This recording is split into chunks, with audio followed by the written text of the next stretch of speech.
When speaking of the greatest Sith Lords in history, we have to take several standards into consideration. How powerful were they? How much did they accomplish in their time? And most importantly, what was their lasting effect on the Sith Order and galactic history as a whole? Many of the ancient Sith Lords can take spots in the hierarchy of greatness. Exar Kun, who came the closest to bringing the entire Republic to its knees. Darth Vitiate, who nearly achieved perfect immortality and even godhood in the Force. But neither of these men could be who they were, if not for one Sith Lord who paved the way before them. One Sith who set the standards for what all Dark Lords of the future must measure up to. The one who ushered in the famous Golden Age of the Sith. A man by the name of Marka Ragnos. This is one Dark Lord that you have undoubtedly heard of before, as his legacy has influenced many great galactic events in history. And in today's Holocron, we are going to chronicle as much as we can about the life and the legend of Marka Ragnos. Ready yourselves, students of the Force. The archive's now open, and we enter the presence of the Masters. When it comes to Marka Ragnos and tracking his story, we have an interesting problem. That problem is, we don't have any stories of when he was actually alive. All of his appearances have been as a spirit before, and everything we know of his life has been told through word-of-mouth accounts and scattered historical documentation. Much like Tulak Hord, this is yet another frustrating case of an extremely powerful Sith Lord that history refuses to forget, but also refuses to explain. But that aside, we have been able to gather somewhat of a comprehensive timeline of Marka Ragnos' complete life. And now, let us begin.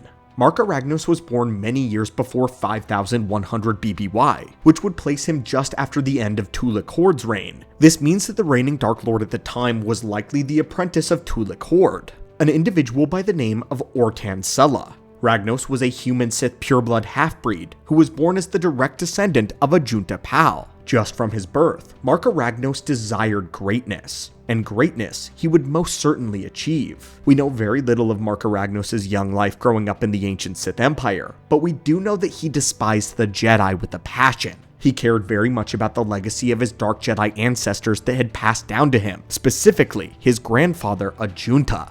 Marka Ragnos always found it insulting that the Jedi had cast out his ancestors and had sought to destroy them. However, Marka Ragnos' idea for revenge was not to amass a giant army and to take the Republic by force like many other Sith Lords would aspire to. Ragnos subscribed to a different idea, the idea that the best revenge against one's enemy was staggering personal success. Beyond all things, Ragnos was incredibly wise and fiercely intelligent. He looked forward to the future and knew that the Sith would never become something great if all they did was fight amongst themselves. They needed to create something, to build something strong, to build something everlasting.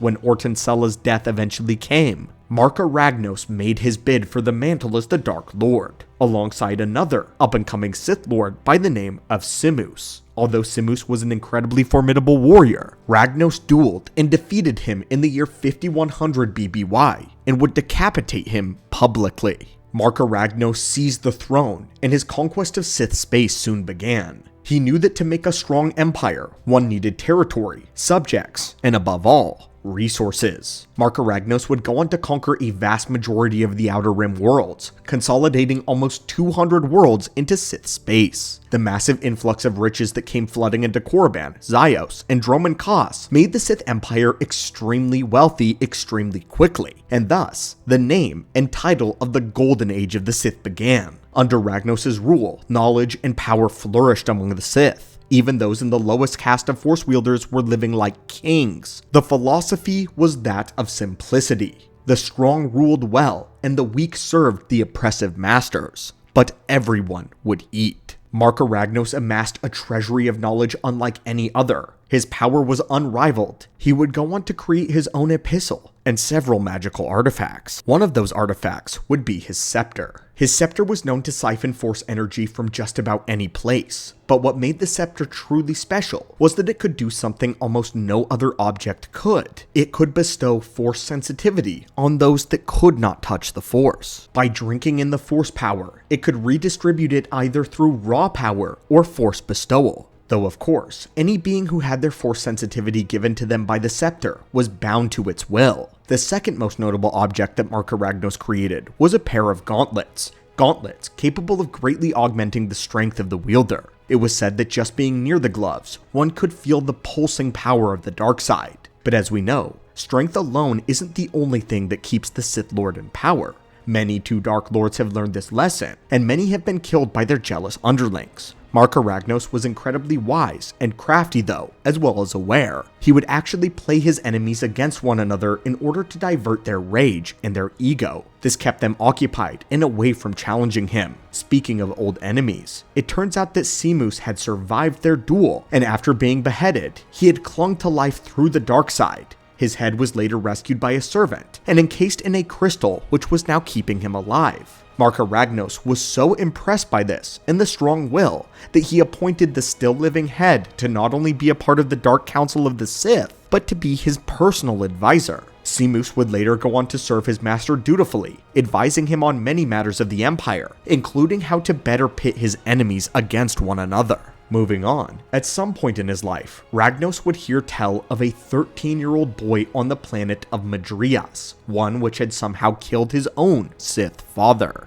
Marka Ragnos took interest in this boy, and was pleased when Tenebrae arrived on Zyos to make an appearance before the Dark Lord. The youth had come before Marka Ragnos to ask for training in the Sith arts, and as recognition as a ruler of what previously had belonged to his father. Although Ragnos declined to take him on as an apprentice, he was impressed by the boy's ambition, and named him the ruler of the world, bestowing him the rank of Sith Lord and the new name of Vitiate. Vitiate would rename his planet Nathema and became a recluse, a Sith whose reputation was to endlessly study the dark side. And by this point, there was absolutely no threat to the throne of Marka Ragnos. Even though he ruled with an iron fist, he was beloved by the Sith Empire because of the prosperity that he had brought them into. It was all truthfully because of him, and they loved him for it. The reign of Marka Ragnos and the golden age of the Sith Empire would last a very respectable 100 years, until the man would die in 5000 BBY.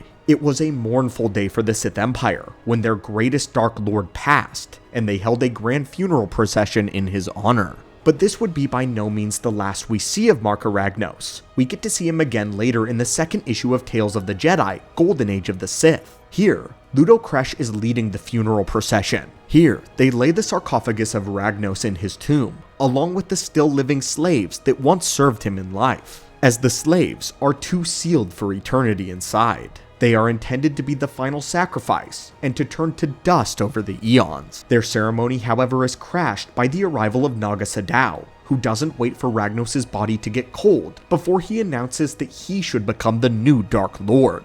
The ideology of Naga Sadow is that in order to maintain this golden age, the Sith must continue to expand, and that it was time for them to finally invade Republic space. By contrast, the conservative Ludo Kresh believed that this was a time to keep the Empire to themselves, to make the wealth last as long as possible to preserve Marka Ragnos' great effort. The dispute instigated the two to duel, with the enchanted swords right there in front of Marka Ragnos' tomb, viewed as disrespectful by many of the elders, but also fittingly Sith. This is when the spirit of Ragnos made his appearance. In his studies, he had learned the secret of how to retain his consciousness in the Force, to manifest as a Sith spirit. Unfortunately, he didn't actually resolve which of the ways which was the correct one, but instead, he shares the history of what brought the Sith Empire to the way that it is now, how the Dark Jedi arrived and improved upon the Empire. Marka Ragnos issues a warning that they are in the Golden Age, a golden time, but that the age may be at an end. His spirit fades as he gives an ominous warning for them to choose their course wisely and to fight the correct battles, or the Golden Age would be lost. We know how the war ends. Naga Sadow brings not only the end of the Golden Age, but the entire Sith Empire to a crushing climax. And elsewhere, Vitiate was in the process of destroying of what was left of the Sith Empire to rebuild his power, to make the Sith in his image. For whatever reason, Marka Ragnos was not pleased with the vision that Vitiate had, as his spirit decided to turn to a different generation. In some ways, this was viewed as Marka Ragnos removing his endorsement from Vitiate and passing it down to others. As a plan, he possessed two amulets that belonged to Naga Sadow,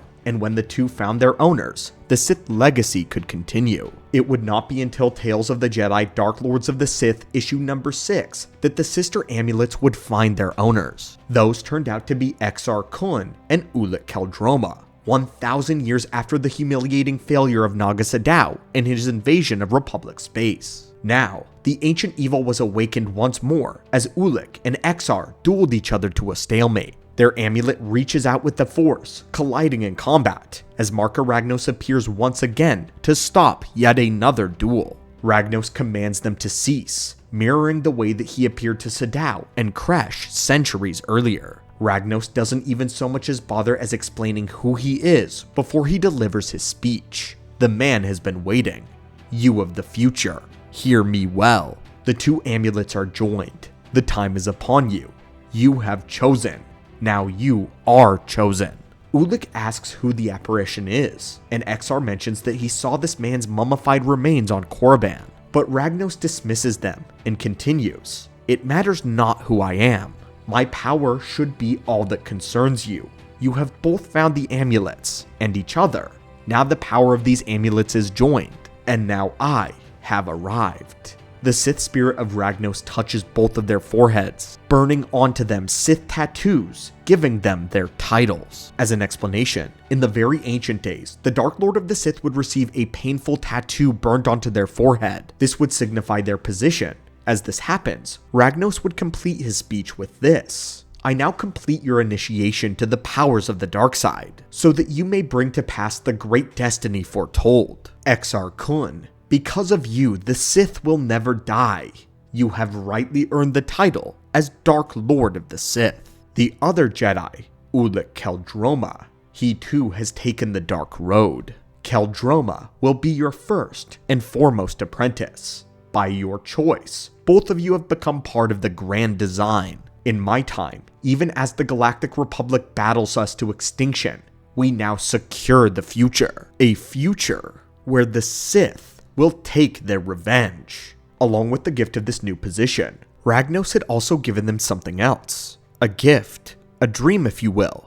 A dream of ushering in a new golden age of the Sith. Unfortunately though, once again this would not come to pass. Ragnos' prophecy didn't exactly fail either though, and it was because of Exar Kun that eventually Revan would become a Dark Lord. And it was Revan who followed the rubric set by Exar and Ulik, combined with the Jedi teachings to create the inspiration that would lead to Bane and the Rule of Two. In a way, we can actually trace the Sith's grand plan and the Bane Rule of Two all the way back to Marka Ragnos. It was Ragnos who bestowed the Master and Apprentice title on Exar and Ulik, and Ragnos spoke a prophecy stating that the Sith would rise to take their revenge in a future. He just didn't say who and which Sith would do this. The spirit of Marka Ragnos would fall silent for many centuries following this, as the Jedi had taken great precautions to destroy any trace of Ragnos. A younger Jedi by the name of Celeste Morn destroyed the last copy of the Epistle of Ragnos, and Revan would retrieve his gauntlet from his tomb. But Ragnos would bide his time, and would wait. It would be thousands of years later, but Ragnos would appear yet again, before none other than one Darth Plagueis the Wise. Believe it or not, at some point, Plagueis took a pilgrimage to the world of Korriban, as Sith all eventually do. They do so to visit their ancestral world, and to verify the claims of the Sith spirits. Plagueis believed that they were merely a figment of legend to scare the ignorant, and while he was searching through the tombs, he found no evidence of such spirits. However, according to Plagueis' personal account, while he was boarding his ship, the apparition of Marka Ragnos would appear before him. The spirit challenged Plagueis' claim to the mantle of the Dark Lord, and showed contempt for his plans to dismantle the traditions of the Sith. But Plagueis would question the vision, that Ragnos did not respond to his queries either. Instead, the spirit simply growled and vanished. Following, Plagueis would claim that he believed the entire thing had occurred in his mind. And finally, the time would come for the ancient Sith to make the big play. The year would be 14 ABY, after Darth Sidious has failed. The Galactic Empire he instated is no longer in existence, and the Golden Age of the Sith remains but an old dream. Now, Ragnos would have to do it himself. Using his scepter, he seduced and corrupted a dark Jedi by the name of Tavion Axmis. She would then retrieve his scepter and begin the cult known as the Disciples of Ragnos. The cult was born with a singular dream, a goal to resurrect their long-dead ancient lord. Tavion and her apprentice would go on to siphon the Force energy from many nexuses spread all across the galaxy. Using this energy, she empowered the followers with the Force. Tavion plotted to use the collected energy to ultimately revive her master, bringing Ragnos back from the dead. After a hard campaign tracking the disciple of Ragnos across the galaxy, it would be the new Jedi Order that would track them to the world of Korriban. Appropriately, it would be Luke Skywalker and Kyle Katarn who had been mostly in charge of the entire operation, but it was a young Jedi student by the name of Jaden Kor who managed to make it to Korriban in time to intercept and interrupt the resurrection ritual. The ritual only half succeeded in giving the spirit of Ragnos enough strength to possess a vessel, to which he did to Tavion. Using her body, Ragnos would battle Jaden Kor within his own tomb. Unfortunately though, the Dark Lord's power dissipated quickly on this borrowed body, and was defeated by the Jedi in single combat. Along with this, his scepter was broken, which had been the source for all of his power and his eternal life. Following this, Ragnos' ghost was ejected from Tavion and forced back into the sarcophagus, as it did, screaming out a dark promise that one day he would return. At the time of recording this holocron, however, this would be the last that we ever see of the Dark Lord, Marka Ragnos. Well friends, this was the complete story of the Sith who instated the golden age of the Empire from start to finish. For a man who's never had a living appearance in all of the lore, his actions have created waves throughout the entirety of the Star Wars galaxy. Marka Ragnos shaped the Sith Order as we know it, and there's no getting around attributing most of its progression to him. He was one of the only Sith Lords to die peacefully of old age, and his case was most unique as he died surrounded by an entire populace, one that adored him and championed his life. Ragnos was a man who deeply respected strength anywhere that he could find it, and would praise and promote those that impressed him, even if they were his enemies. His plans most often revolved around the idea of creation and success, rather than plain militarism and revenge, which often made him actually get a lot farther than most other Sith plans would. It's a shame that his ultimate legacy went out with a whimper at the hands of a Jedi student, but he had burned just about every resource he had at that point. Although he was wise, powerful, and brilliant, his failures were largely attributed to the fact that he had to rely on others to carry out his bidding, especially once he became a spirit. But should the day arrive that Ragnos' promise of return will come to pass, the Jedi are in for one dark day, and the Sith, perhaps a golden dream. But anyway friends, thank you so much for visiting our archives today, and as always, may the Force be with you.